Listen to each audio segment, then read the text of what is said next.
प्रभु यीशु के नाम में आज के बाइबल अध्ययन में आपका स्वागत है। मेरा विश्वास है कि आज भी प्रभु आपको आशीष देगा। हम प्रार्थना करें। अति दयालु परमेश्वर, हम आपको हृदय से धन्यवाद देते हैं।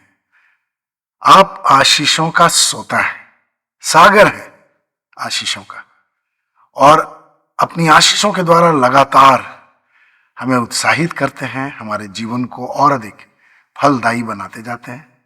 सारी महिमा हम आपको देते हैं। प्रभु यीशु ने कहा, तुमने मुझे नहीं चुना है परंतु मैंने तुम्हें चुना है कि तुम फल लाओ और तुम्हारा फल बना रहे। धन्यवाद यीशु, आप हमारे लिए इस पृथ्वी पर आए स्वर्ग से, और आपने अपना काम पूरा किया। जो भी पिता चाहता था आपने उसे पूरा किया, और आज आपके काम की सफलता के बदौलत, आपके काम के द्वारा मिलने वाली आशीषों के बदौलत जो योजनाएं परमेश्वर ने हमारे लिए बनाई थी वे पूरी होती जा रही हैं। प्रभु यीशु, हम आपको धन्यवाद देते हैं। हम आपके साथ जुड़े हुए हैं। आप दाखलता हैं, हम डालियां हैं।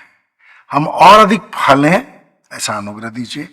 हम और अधिक आपसे जुड़ जाएं ऐसा अनुग्रह दीजिए। और आज की बाइबल स्टडी को आशीषित कीजिए। सुनने वाले सब लोगों को बहुतायत की आशीष मिले। मेरी सहायता कीजिए। मेरी जुबान, मेरे हृदय, मेरे विचारों पर पूरी तरह से आपका नियंत्रण हो। हे पवित्र आत्मा, मेरी सहायता कीजिए ताकि पिता जो चाहता है उसे मैं अपने प्रिय दर्शकों और श्रोताओं के सामने पेश कर सकूं, प्रस्तुत कर सकूं, और इससे सब लोगों को आशीष मिले। और जो गीत आपने दिया है मैं आपकी महिमा के लिए गाना चाहता हूं। सुनने वालों को भी आप उत्साहित कीजिए यीशु के नाम में, आमीन। तो आगे बढ़ने से पहले एक गीत जो परमेश्वर के वचन पर आधारित है, प्रभु आपको इस गीत के द्वारा आशीष दे, मैं पेश करना चाहता हूं।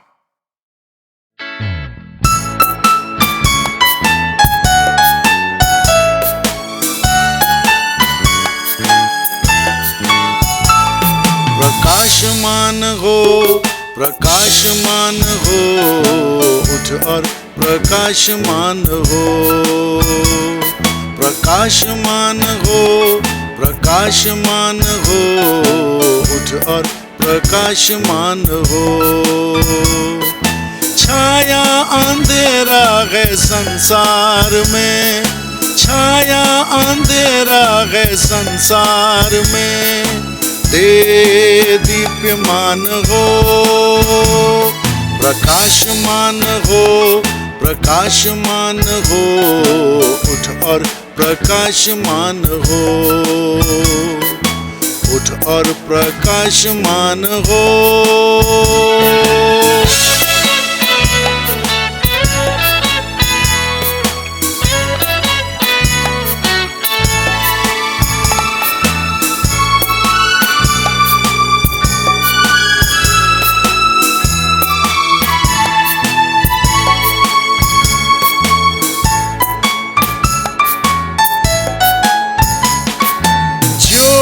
जगत की है तू,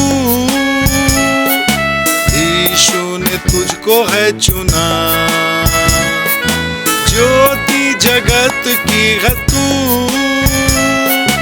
यीशु ने तुझको है चुना। खुद को तू पहचान ले, है फल लाना तुझको 100 गुना। खुद को तू पहचान ले, है फल लाना तुझको 100 गुना। प्रकाशमान हो, प्रकाशमान हो, उठ और प्रकाशमान हो। उठ और प्रकाशमान हो।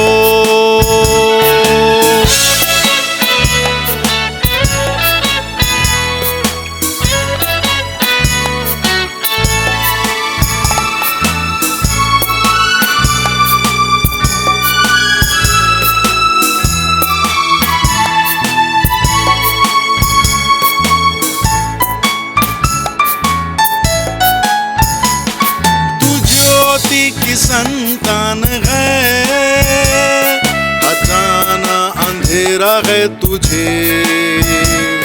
तू ज्योति की संतान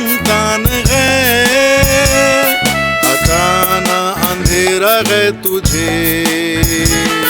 वचन से भर ले हृदय, प्रभु ले चलेगा तुझे। वचन से भर ले हृदय, प्रभु ले चलेगा तुझे। प्रकाशमान हो, प्रकाशमान हो, उठ और प्रकाशमान हो।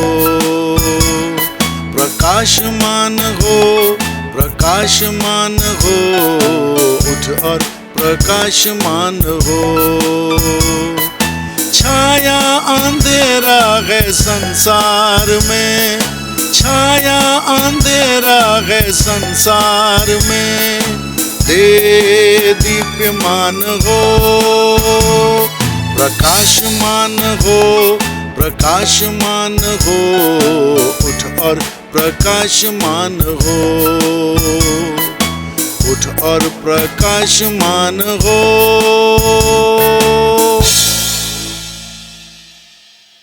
तो परमेश्वर का धन्यवाद हो। पिछली बार हम लोगों ने आशीषों के विषय में सुना कि स्वर्गीय स्थानों में विभिन्न प्रकार की आत्मिक आशीषें परमेश्वर पिता हमें देता है। लेकिन हम इस बात को अगर समझते हैं तो हमारे लिए बेहतर है कि आशीषों के साथ जिम्मेदारियां जुड़ी रहती हैं। सांसारिक रूप में भी अगर हम लोग देखें, बहुत तरह की आशीषें, उदाहरण के लिए नौकरी की ही आशीष अगर परमेश्वर किसी को देता है तो नौकरी के साथ तो बहुत तरह की जिम्मेदारियां जुड़ी हुई हैं। अगर किसी का विवाह परमेश्वर की आशीष से होता है तो वैवाहिक जीवन एक जिम्मेदारी के रूप में भी है, उसको जिम्मेदारी के रूप में देखना भी है। तो हम इस बात को बहुत अच्छी तरह समझें कि आत्मिक आशीषें भी बहुत तरह की जिम्मेदारियां लेकर के आती हैं। तो हम लोगों ने जो 3 आशीषें देखी उसके साथ 3 महत्वपूर्ण जिम्मेदारियां भी हैं। पिछली बार हमने आशीषों के विषय में देखा और इस बार हम आशीषों के साथ जुड़ी हुई जिम्मेदारियों को भी देखेंगे। तो जो 3 आशीषें थी, परमेश्वर के वचन को अच्छी तरह से समझने की आशीष, परमेश्वर की सिद्ध इच्छा को समझने की आशीष, और तीसरा अंधकार की ताकतों पर विजयी होने की आशीष। तो इन तीनों आशीषों के साथ किस प्रकार जिम्मेदारियां जुड़ी होती हैं, आज हम उन्हें समझने की कोशिश करेंगे। पहली आशीष परमेश्वर के वचन को अच्छी तरह से समझने की आशीष।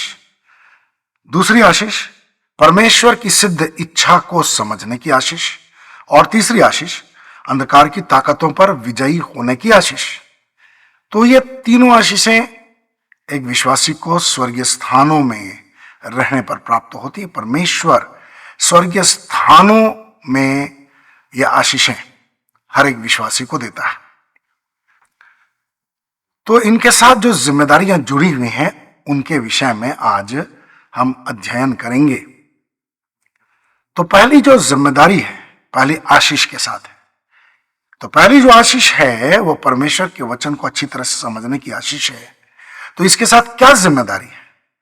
परमेश्वर के वचन पर मनन करने की जिम्मेदारी है।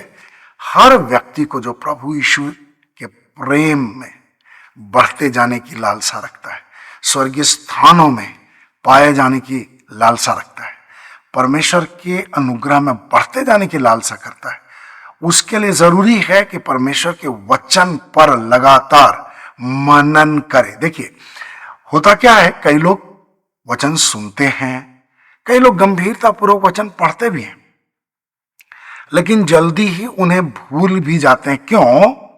क्योंकि वचन में जो छिपी हुई रहस्य की बातें हैं उनको वे जानने की अभिलाषा नहीं रखते हैं, जरूरत ही नहीं समझते हैं कि वचन में जो छिपा रहस्य है उसको ढूंढ करके निकाले।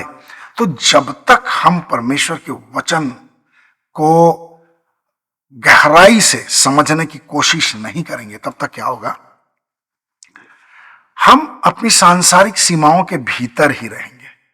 क्योंकि परमेश्वर का वचन जो है ना बहुत प्रभावशाली है, जैसा हम लोग जानते हैं, प्रबल है, जीवित है, सामर्थी है। तो परमेश्वर का वचन हमारे गांठ गांठ को, गूदे गूदे को, हृदय और प्राण को बेध देता है। अगर हम परमेश्वर के वचन को इतनी गंभीरता से नहीं पढ़ते हैं तो क्या होगा, हमारी जो शारीरिक सीमाएं हैं, शारीरिक स्वभाव की सीमाएं, तो शारीरिक स्वभाव की सीमाओं में हम बंधे रहेंगे। हम उन सीमाओं को हटा नहीं सकेंगे, उन सीमाओं को तोड़ नहीं सकेंगे। जो घेरा है हमारे शारीरिक स्वभाव का घेरा, उसको तोड़ना हमारे लिए बहुत मुश्किल हो जाएगा। वचन ही है जो उन सीमाओं को तोड़ डालता है। और जो अपने शारीरिक स्वभाव की सीमाओं के भीतर रहना चाहते हैं तो वे क्या करते हैं, बड़ी आरामदायक जीवन जीना चाहते हैं। जब अच्छा लगे तब प्रार्थना कर लो, जब अच्छा लगे संगति चले जाओ, जब अच्छा लगे बाइबल पढ़ लो, जब तक अच्छा लग रहा है तब तक ठीक है।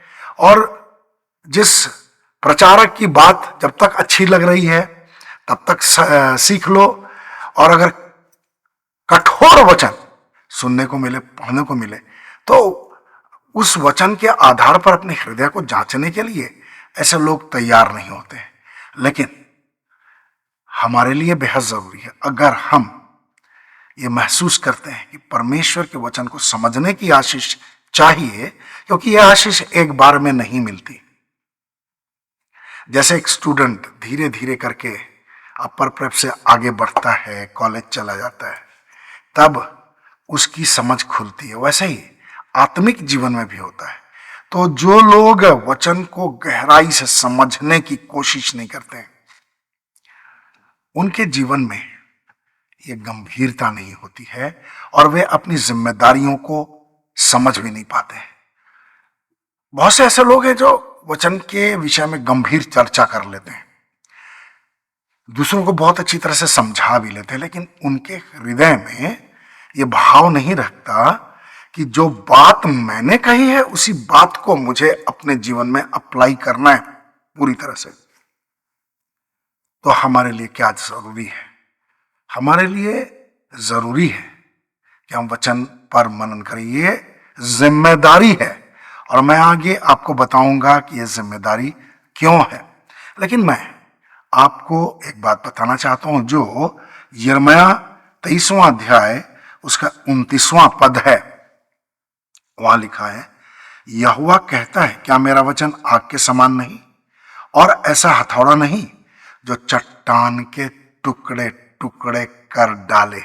परमेश्वर का धन्यवाद हो, उसका वचन आग के समान है। अब आग के संपर्क में आने वाली वस्तुएं या तो जल करके नष्ट हो जाती हैं या वे शुद्ध हो जाती हैं। जैसे सोना, चांदी, ये सब शुद्ध होने वाली वस्तुएं, गंदगी दूर हो जाती है और जो सोना और चांदी वो शुद्ध हो जाता है। जब हम सब्जियां पकाते हैं तब क्या होता है, अच्छी तरह से पकाते हैं तो अशुद्धि दूर हो जाती, गल जाती, नष्ट हो जाती है। जब हम पानी उबाल लेते हैं तो क्या होता है, पानी आग के संपर्क में आकर के अपनी गंदी वस्तुओं को, उसमें जो इन्फेक्शन की चीजें रहती है वे समाप्त हो जाती हैं। जो हमारे स्वास्थ्य के लिए हानिकारक तत्व हैं वे खत्म हो जाते हैं, उड़ जाते हैं। इसलिए उबला हुआ पानी हमारे स्वास्थ्य के लिए लाभदायक होता है।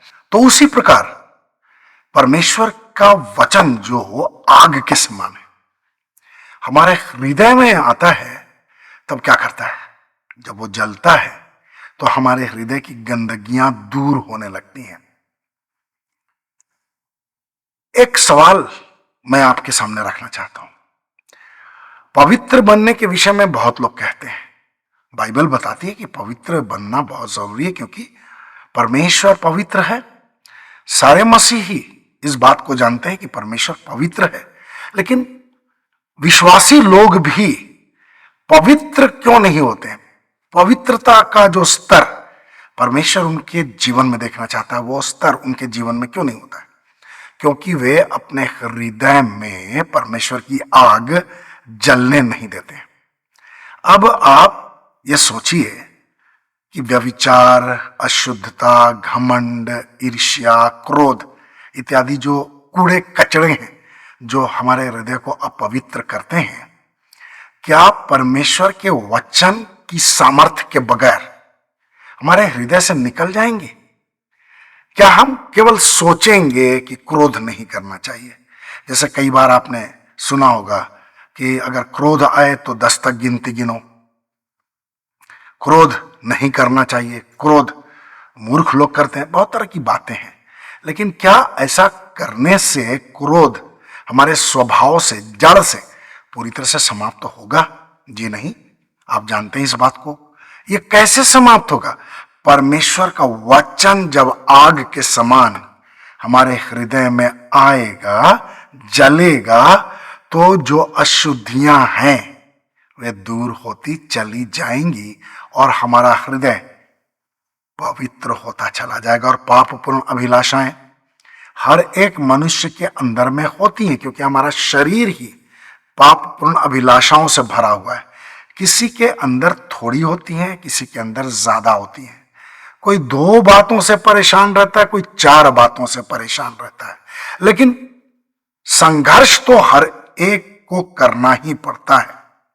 तो बात है कि जब हम परमेश्वर के वचन की आशीषों को प्राप्त करने के लिए, समझने के लिए लगातार प्रयत्नशील हो गए हैं, तो जिम्मेदारी क्या है हमारे लिए? क्या परमेश्वर के वचन पर मनन करना वास्तव में हमारी जिम्मेदारी है? मैं आपको 2 वचन बताना चाहता हूं। दोनों वचन एक ही बात की ओर इशारा करते हैं। पहला कुरिन्थियों 3:16 में क्या लिखा है? क्या तुम नहीं जानते कि तुम परमेश्वर का मंदिर हो और परमेश्वर का आत्मा तुम में वास करता है? दूसरा वचन है पहला कुरिन्थियों अध्याय 6 और उसका 19वां पद। लिखा है, क्या तुम नहीं जानते कि तुम में से प्रत्येक की देह पवित्र आत्मा का मंदिर है जो तुम में है और जिसे तुमने परमेश्वर से पाया और कि तुम अपने नहीं हो? तो परमेश्वर का मंदिर है हम।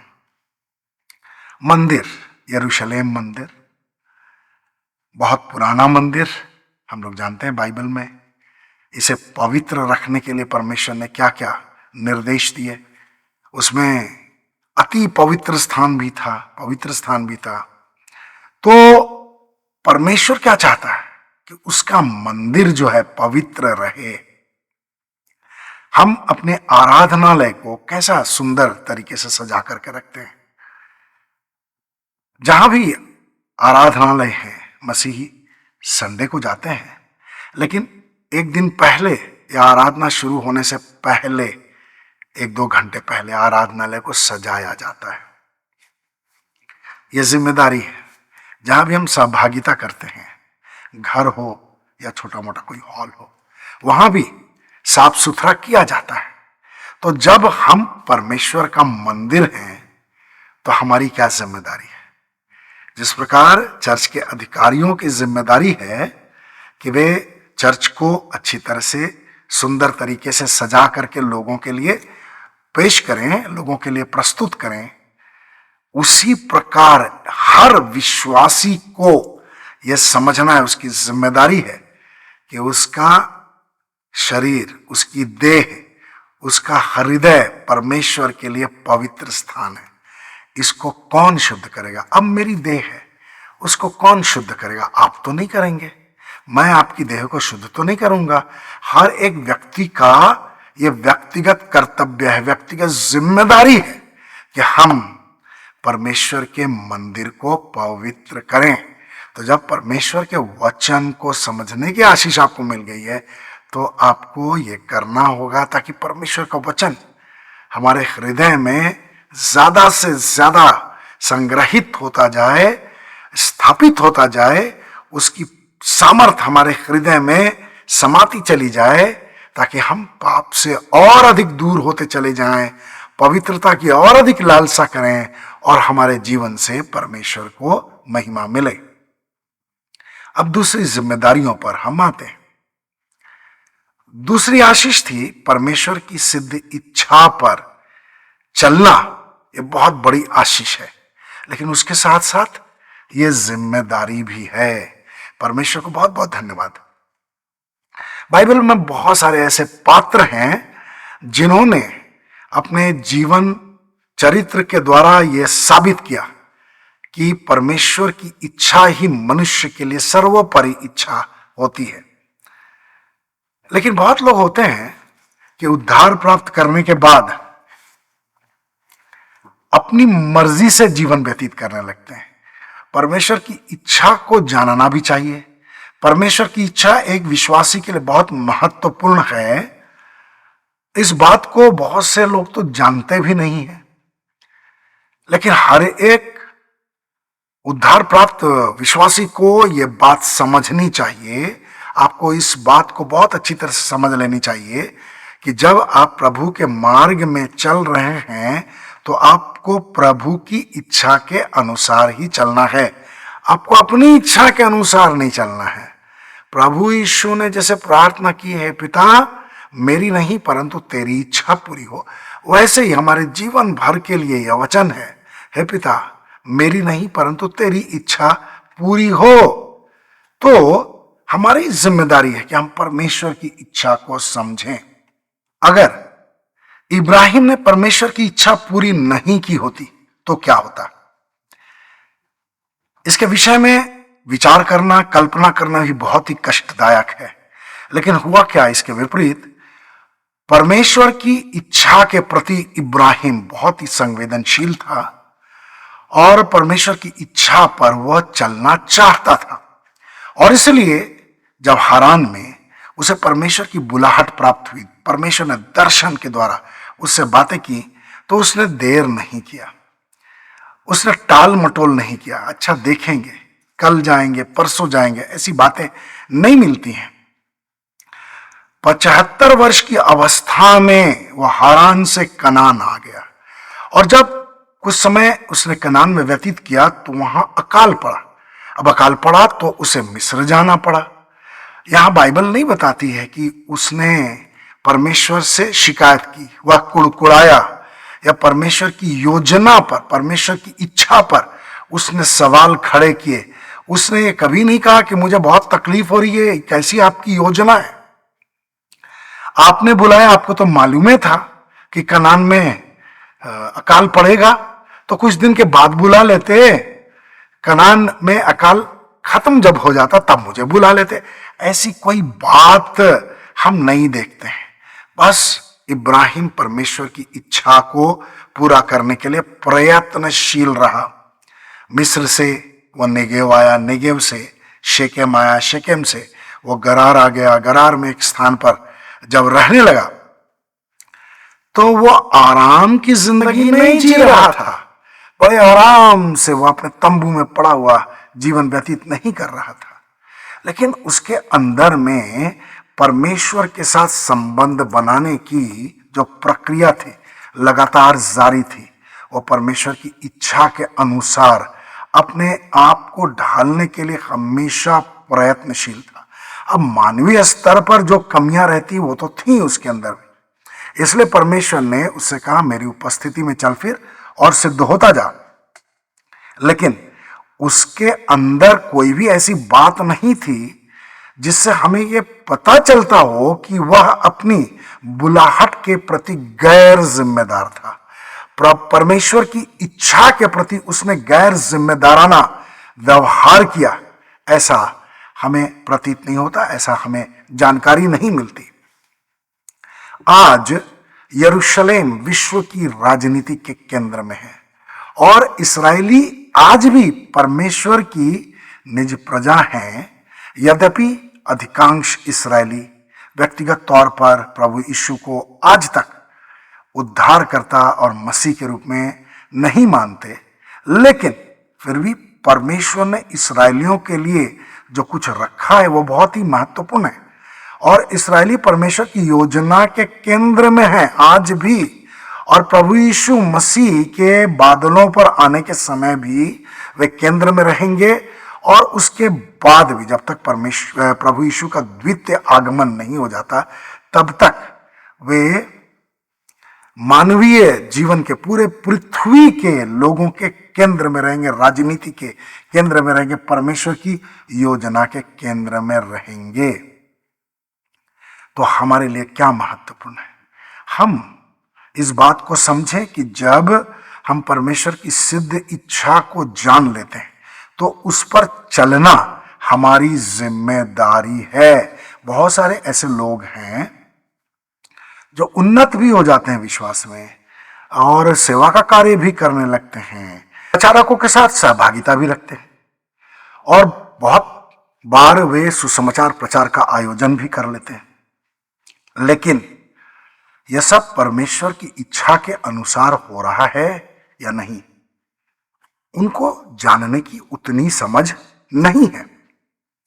लेकिन परमेश्वर क्या चाहता है कि हम उसके मार्ग पर चले। उसकी इच्छा हमारे लिए बेहद महत्वपूर्ण है। पृथ्वी पर जो भी कार्य है, सबसे महत्वपूर्ण कार्य यह है कि हम परमेश्वर की इच्छा को पूरा करें, चाहे थोड़ी देर तक परमेश्वर के वचन पर मनन करना ही क्यों ना हो। दूसरे लोगों के सामने हम एकदम निष्क्रिय भी दिखाई अगर दे रहे हैं और यह परमेश्वर की इच्छा के अनुसार है, तो वो भी परमेश्वर को पसंद है, वो भी परमेश्वर की महिमा के लिए। हम इस बात को समझें। भजन संहिता में 25वां अध्याय 4 और 5वां पद क्या कहता है इस विषय में, मैं आपको पढ़ करके बताना चाहता हूं। भजन संहिता 25 4 और 5 पद। भजनकार कहता है, हे यहोवा, अपने मार्ग मुझे दिखा और अपने पथ मुझे सिखा दे। अपने सत्य पथ पर मुझे चला और शिक्षा दे, क्योंकि तू मेरा उद्धार करता परमेश्वर है। मैं दिन भर तेरी प्रतीक्षा करता रहता हूं। तो परमेश्वर को बहुत बहुत धन्यवाद। परमेश्वर की इच्छा को जानना हमारे लिए बेहद जरूरी है और यह हमारी जिम्मेदारी है। और मैं आपको बताना चाहता हूं कि यह जिम्मेदारी क्यों है। अगर इब्राहिम ने परमेश्वर की इच्छा के अनुसार जीवन नहीं जिया होता तो मानव इतिहास आत्मिक जीवन के संदर्भ में बाइबल में जो इतिहास है, प्रभु यीशु मसीह के जन्म के समय तक और उसके बाद तक कहीं ना कहीं बाधित जरूर हो गया रहता। मालूम नहीं क्या क्या होता, लेकिन ऐसा हुआ नहीं, क्योंकि इब्राहिम ने परमेश्वर की इच्छा के अनुसार जीवन व्यतीत किया। अब जब कोई व्यक्ति परमेश्वर की इच्छा के अनुसार जीवन व्यतीत करता, अपने लिए यह जिम्मेदारी समझता है, तो उसका प्रभाव, उसका असर उसके परिवार में और उसके अगले जनरेशन पर भी पड़ता है, समाज के अन्य लोगों पर भी पड़ता है। और इसलिए हमें परमेश्वर की आशीषों को अपने लिए स्वीकार करके खुद ही में मस्त रहना है, ऐसा हमें नहीं समझना है। हम इस बात को समझे कि हमारी जिम्मेदारी कलीसिया के लिए, यानी प्रभु से प्रेम करने वाले अन्य लोगों के लिए भी है। जिस प्रकार नूह के कारण अगला जनरेशन जो नष्ट नहीं हुआ, उसके द्वारा पृथ्वी आबाद हो गई। अगले जनरेशन के लिए, जनरेशन टू जनरेशन के लिए नूह की आज्ञाकारिता बहुत ही फलदायी साबित हुई। उसी प्रकार हमारी भी जो आज्ञाकारिता परमेश्वर के प्रति, वो अन्य लोगों के लिए फलदायी साबित होगी। यह जिम्मेदारी आपकी है, मेरी है, कि मैं परमेश्वर की इच्छा पर चलूं। देखिए, गलती कहां होती है, बहुत से लोग आत्मिक जीवन में भी ग्लैमर ढूंढना चाहते हैं, ग्लैमरस होना चाहिए उनका आत्मिक जीवन। लेकिन अगर प्रभु यीशु ग्लैमर के पीछे जाता तो बैतलहम में और एक गुहार घर में, गौशाले में तो पैदा नहीं होता, एक अति साधारण परिवार में तो उसका जन्म नहीं होता, वो तो कहीं राजमहल में होता। तो हम इस बात को समझें कि हमारा जीवन भी ग्लैमरस नहीं, बल्कि परमेश्वर की इच्छा से भरा हुआ होना चाहिए, परमेश्वर की महिमा से भरा होना चाहिए। हाँ, आत्मिक दृष्टिकोण से ये ग्लैमरस होना चाहिए, परमेश्वर की महिमा इसमें होनी चाहिए। सांसारिक दृष्टि से हमें इसमें ग्लैमर नहीं ढूंढना चाहिए। बहुत महत्वपूर्ण है ये वचन जो मैं आपके सामने रखना चाहता हूं। मरकुस अध्याय 3 31 से लेकर के 35 तक मैं पढ़ना चाहता हूं।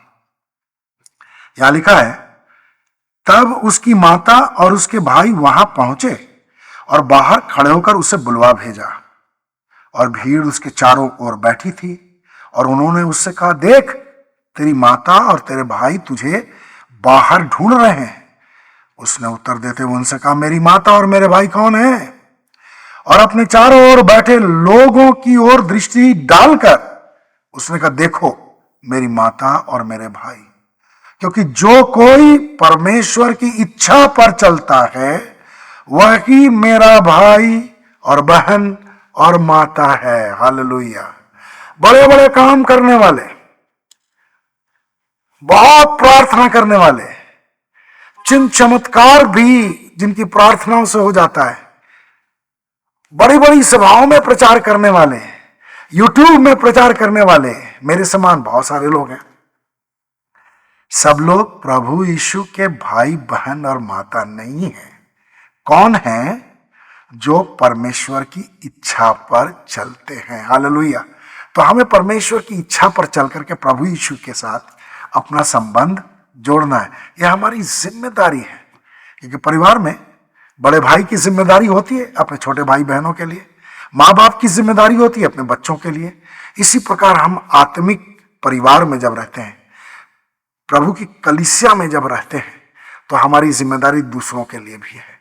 हमें इस बात को समझना है, और इसलिए परमेश्वर की इच्छा पर चलने के लिए और अधिक प्रयत्नशील होना है। अब तीसरी जिम्मेदारी क्या है? तीसरी आशीष के साथ जुड़ी हुई तीसरी जिम्मेदारी अंधकार की ताकतों पर विजयी होने की आशीष की जिम्मेदारी है। जब हम परमेश्वर के अनुग्रह से प्रभु यीशु को अपना उद्धारकर्ता मान लेते हैं, तो आत्मिक साम्राज्य में हम प्रवेश कर जाते हैं, यानी परमेश्वर के साम्राज्य में हम प्रवेश कर जाते हैं। और एक दूसरा आत्मिक साम्राज्य है, अंधकार का साम्राज्य, जो आंखों से दिखाई तो देता नहीं है, लेकिन अंधकार के साम्राज्य की जो शक्तियां हैं, प्रधान अधिकारी हैं, अंधकार की सांसारिक शक्तियां हैं, वे लगातार ऐसे लोगों से युद्धरत रहती हैं, युद्ध करने की कोशिश करती रहती हैं, उनके विरुद्ध में तरह तरह की युक्तियां बनाती रहती हैं, उनको प्रभु के प्रेम से अलग करने की कोशिश करती रहती हैं। जो उद्धार प्राप्त हैं, नया जन्म प्राप्त हैं, जो प्रभु की इच्छा के अनुसार आगे बढ़ रहे हैं, जो प्रभु के प्रेम में बने रहने की थोड़ी सी भी कोशिश करते हैं, उन सब के विरुद्ध अंधकार की ताकतें लगी हुई रहती हैं। पृथ्वी में बहुत सारे ऐसे देश हैं जहां सैनिक सेवा बिल्कुल आवश्यक है, अनिवार्य है।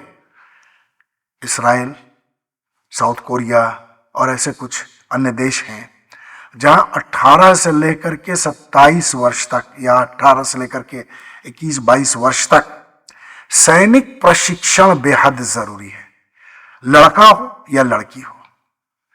कई देशों में लड़के और लड़के दोनों को सैनिक प्रशिक्षण लेना बहुत ही जरूरी हो जाता है। और जब शत्रु सेना उनके देश पर आक्रमण करती है या युद्ध हो जाता है, तो ऐसी स्थिति में उनको अपना सारा काम धाम छोड़ करके, अपना परिवार छोड़ करके सेना में सेवा देनी पड़ती है। तो स्वर्ग राज्य में भी कुछ ऐसा ही है। परमेश्वर के बहुत सारे स्वर्गदूत हैं जो अंधकार की ताकतों के विरुद्ध युद्धरत रहते हैं। हम स्वर्गदूतों के सेनापतियों को जानते हैं, जिब्राइल और मिखाएल, और इसके अलावा भी अन्य होंगे। वे हमेशा परमेश्वर की सेना का नेतृत्व करते रहते हैं। और हम जो इस पृथ्वी पर हैं, हमारा जो सेनापति है वो तो प्रभु यीशु मसीह है। तो परमेश्वर के जितने बेटे बेटियां हैं, प्रभु यीशु मसीह की सेना में शामिल हो जाते हैं। मैं पढ़ना चाहता हूं इफिसियों की पत्री, पहला अध्याय 20 से लेकर के 23 पद तक। यहां क्या लिखा है? जिसे उसने मसीह में पूरा किया, जब उसने उसे मरे हुओं में से जिलाकर अपनी दाहिनी ओर स्वर्गीय स्थानों में अर्थात सब प्रकार की प्रधानता, अधिकार, सामर्थ्य और प्रभुता के तथा प्रत्येक नाम के ऊपर जो न केवल इस युग में परंतु आने वाले युग में भी लिया जाएगा बैठाया। उसे सब कुछ उसके पैरों तले कर दिया और उसे सब वस्तुओं पर शिरोमणि ठहराकर कलीसिया को दे दिया, जो उसकी देह है और उसकी परिपूर्णता है, जो सब में सब कुछ पूर्ण करता है। तो अंधकार की ताकतों के विरुद्ध जो विश्वासी हैं उनको युद्ध करते रहना है। और सेनापति कौन है?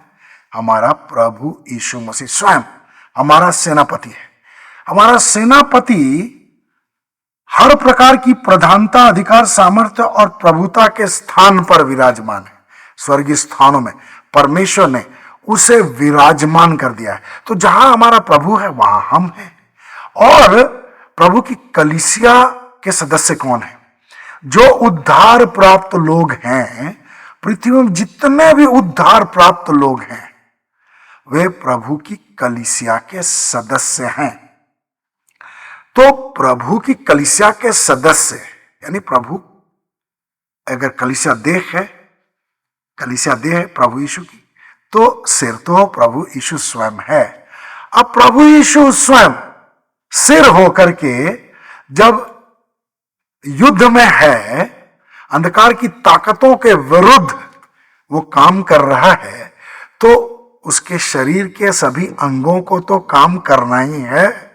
अब सिर जहां चाहेगा शरीर के अंग को तो वहीं जाना ही है।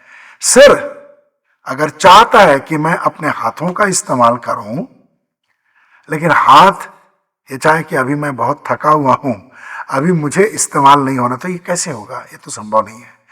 सिर जो भी आज्ञा देगा शरीर के अंगों को वही करना ही है। तो हम जो परमेश्वर के द्वारा स्वर्गीय स्थानों में आशीषित लोग हैं, हमारे लिए एक जिम्मेदारी है अंधकार की ताकतों के विरुद्ध युद्ध करने की जिम्मेदारी, क्योंकि प्रभु यीशु ने हमें यह जिम्मेदारी सौंपी है। कुलुस्सियों 1:18 में लिखा, वही देह अर्थात कलीसिया का सिर है। तो सिर जैसा चाहेगा वैसे ही देह को काम करना है, देह के अंगों को सक्रिय रहना है। अब अंधकार की जो शक्तियां हैं सिर के विरुद्ध नहीं, लेकिन शरीर के अंगों के विरुद्ध कार्य करती। तो जब हमारे शरीर का कोई अंग नुकसान प्राप्त करता है, शरीर के अंग को कुछ नुकसान होता है, तो सिर को तो तकलीफ होती ही होती है। तो उसी प्रकार प्रभु यीशु को भी तकलीफ होती है जब उसके सदस्य, उसकी कलीसिया के लोग अपनी जिम्मेदारियों को नहीं उठाते, तो सिर को बहुत तकलीफ होती है, यानी प्रभु यीशु को बहुत तकलीफ होती है। मेरे प्रियो, इस बात को हम समझने की कोशिश करें और हम जो प्रभु यीशु की कलीसिया के अंग हैं, उसके शरीर हैं, विभिन्न तरीके से हम परमेश्वर की महिमा के लिए कार्यरत हो सकते हैं। अब हमारे अंदर ये जिम्मेदारी होनी चाहिए, जिम्मेदारी का यह भाव होना चाहिए कि शरीर के अंगों को सिर के साथ ही रहना है। और जब हम इस जिम्मेदारी को महसूस कर सकते हैं तब क्या होगा? मैं आपको एक छोटा सा उदाहरण देता हूं जो परमेश्वर ने अभी अभी मेरे हृदय में डाली। यह उदाहरण क्या है? कल्पना कीजिए कि मेरी बाईं हाथ में दर्द है, तो क्या होगा? मेरी बाएं हाथ में जो दर्द है, कोई सामान मैं उठा नहीं सकता, तो दाहिना हाथ को तो काम करना ही पड़ेगा। उठाना अगर जरूरी, कोई सामान उठाना जरूरी है, तो दाहिना हाथ को तो काम करना ही पड़ेगा। तो जो सदस्य प्रभु यीशु की कलीसिया में बने हुए हैं लेकिन अपनी जिम्मेदारियों को पूरा नहीं कर रहे हैं, तो उनकी जिम्मेदारियों के बदले किसी को तो काम करना पड़ेगा। मेरे प्रियो, तो हमारे पास जिम्मेदारी की बहुत बड़ी जिम्मेदारी है। हम कैसे अंधकार की शक्तियों के विरुद्ध युद्ध करते हैं? प्रार्थनाओं के द्वारा, परमेश्वर के वचन को तलवार के रूप में इस्तेमाल करने के द्वारा हम अंधकार की ताकतों के विरुद्ध युद्ध करते हैं। मेरे प्रिय श्रोताओं, मेरे प्रिय दर्शकों, आप युद्ध में हैं और आपको इस युद्ध में आराम नहीं करना है। युद्ध भूमि में जाकर के कोई सैनिक आराम नहीं करता, आरामदायक जिंदगी नहीं जीता है। इसके लिए हमें स्वर्ग जाना होगा। हाँ, रिलैक्स थोड़ा देर कर सकते हैं, बहुत थके हुए हो तो हम थोड़ा रिलैक्स कर सकते हैं, शरीर की ताकत को रिगेन करने के लिए आराम कर सकते हैं, लेकिन आरामदायक जिंदगी हम नहीं जी सकते हैं, क्योंकि हम प्रभु यीशु की सेना में हैं। और जब हम ये बात जान चुके हैं कि परमेश्वर स्वर्गीय स्थानों में अपने लोगों को यह आशीष देता है कि वे अंधकार की ताकतों के ऊपर विजयी हों, तो इसके साथ जिम्मेदारी भी है कि हम युद्ध में पाए जाएं। तो परमेश्वर आपको आशीष दे कि आप बहुत अच्छी तरह से युद्ध करें और जीतें, क्योंकि प्रभु यीशु मसीह हमारा सेनापति है और वह हमें जय के जुलूस में सर्वदा लिए जाने के लिए इच्छुक है। और हमारे द्वारा परमेश्वर के ज्ञान की सुगंध हर जगह फैलती जाए, ये वो चाहता है। तो परमेश्वर आपको आशीष दे।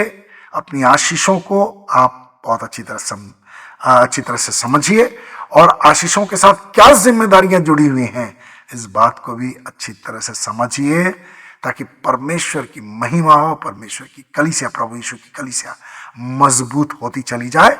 आपके द्वारा अन्य लोग भी आशीषित हों, वे भी आत्मिक रूप से मजबूत हों, और जब आप प्रभु के पास जाएं, प्रभु के सामने खड़े रहें, वो आपसे कहे, शाबाश मेरे विश्वास योग्य और बुद्धिमान दास, तू थोड़े में विश्वास योग्य ठहरा। परमेश्वर आपको आशीष दे।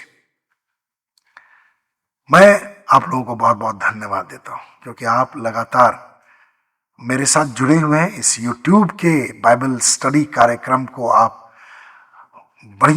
अच्छी तरीके से आगे बढ़ा रहे हैं। अगर आप मेरे साथ जुड़े न रहते तो इस YouTube का कोई मतलब नहीं था, लेकिन परमेश्वर चाहता है कि आप जुड़े रहें, आप आशीषित होते जाएं और दूसरे लोगों को आशीष देते जाएं। परमेश्वर की आशीषें इसी तरह से चैनल में पहुंचते रहती हैं, अपने प्रक्रिया में आगे बढ़ती रहती हैं। आप भी इस प्रक्रिया के एक महत्वपूर्ण अंग हैं। आपके परिवार के सदस्य इसके द्वारा आशीषित हों, आपकी कलीसिया के सदस्य, आपके सगी संबंधी, आपके दोस्त, परिचित, पड़ोसी इससे आशीषित होते जाए। प्रभु आपको बहुत आयत की आशीष दे। और आपसे आग्रह है कि मेरे लिए प्रार्थना करते रहिए और अन्य लोगों के लिए भी प्रार्थना करते रहिए। YouTube में बहुत सारे लोग जुड़े हुए हैं, उन सबके लिए आप प्रार्थना करते रहिए। प्रभु आपको बड़ा प्रतिफल देगा। लाइक कीजिए, आपने सब्सक्राइब नहीं किया तो कर दीजिए, और अपने दोस्तों, परिचितों, पड़ोसियों के साथ इसे शेयर कीजिए। परमेश्वर आपको बहुत आयत की आशीष दे। और जो लोग कमेंट्स लिखते हैं उनके प्रति मैं धन्यवादित हूं। प्रभु आपको बहुत आयत की आशीष दे। हम प्रार्थना करें। प्रेमी पिता, आपको हृदय से धन्यवाद, सारा आदर सम्मान मैं आपको देता हूं आज के बाइबल स्टडी के लिए। जो जिम्मेदारियां हमारे जीवन में आपकी ओर से दी गई हैं, हम उन जिम्मेदारियों के प्रति और अधिक गंभीर होने पाए, हम उन जिम्मेदारियों को पूरा करने के लिए और अधिक सक्रिय रहें। पवित्र आत्मा की सहायता से लगातार हम उन जिम्मेदारियों को उठाते भी रहें, और आपकी आशीषें और अधिक हमारे जीवन में आए और आपके नाम को बड़ी महिमा मिले। एक एक जन की सहायता कीजिए, हर परिवार पर आपकी आशीष हो। अगर पत्नी हमारे साथ जुड़ी हुई है तो उसका पति भी आपके प्रेम को स्वीकार करे। अगर पति हमारे साथ जुड़ा हुआ है तो पत्नी भी आपके प्रेम को स्वीकार करे, आपके साथ उनका संबंध हो। और अगर कोई संकट और परेशानियों से, परीक्षाओं से गुजर रहा है तो उनके हृदय में विश्वास डाल दीजिए। वे निराशा में भी आशा रख करके प्रभु के पीछे लगातार चलते जाएं। दुष्टता की ताकतें उन्हें प्रभु के प्रेम से अलग करने में सफल न होने पाए। हर व्यक्ति परमेश्वर की इच्छा को बहुत गहराई से समझे। हे पवित्र आत्मा, एक एक जन की सहायता कीजिए, हर एक की अगुवाई कीजिए, हर एक की आवश्यकताएं पूरी हों, विश्वास में सब लोग दृढ़ हों, परमेश्वर के वचन को बहुत अच्छी तरह समझें और दूसरों को भी समझाएं, और प्रार्थना में और अधिक उन्नत होते चले जाएं, ऐसा मेरी प्रार्थना है। मेरी प्रार्थना सुनिए और स्वर्ग राज्य में ग्रहण कीजिए, यीशु के नाम में आमीन।